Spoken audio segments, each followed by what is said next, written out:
Sosok Bobotoh meninggal terjatuh saat konvu kemenangan Persib Bandung.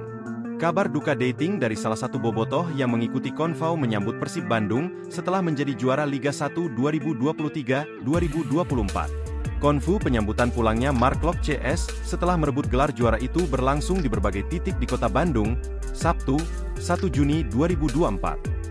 Salah satu titik terpadat yang juga menjadi jalur lintasan pawai rombongan Persib Bandung adalah Flyover Pasupati atau Flyover Mohtar Kusuma Atmadja. Di flyover tersebutlah, salah seorang Bobotoh meninggal dunia. Sosok Bobotoh tersebut adalah seorang pelajar berinisial MK. MK adalah warga kampung Babakan Jati, Cilenyi, Kabupaten Bandung.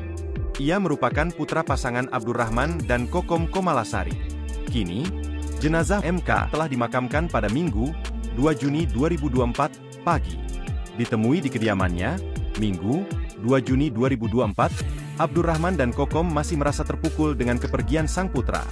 Tangis pun masih terus mengalir dari mata orang tua MK, terutama sang ibu. Kokom menjelaskan, ia sebenarnya sempat tidak mengizinkan MK untuk pergi konvo. Sebelum berangkat, kata Kokom, anaknya mencium tangan kedua orang tuanya. Bahkan, Kadian juga salat zuhur dahulu. Kokom mengungkapkan, pada saat pertandingan Persib, dia mendampingi anaknya nobar di kampungnya. Kokom sangat tak menyangka anaknya yang santun pergi meninggalkannya secepat ini. Begitu juga dengan Abdurrahman, yang sama sekali tak menyangka atas kejadian yang menimpa anaknya. Namun, kata Abdurrahman, kejadiannya justru tidak pernah terbayangkan olehnya.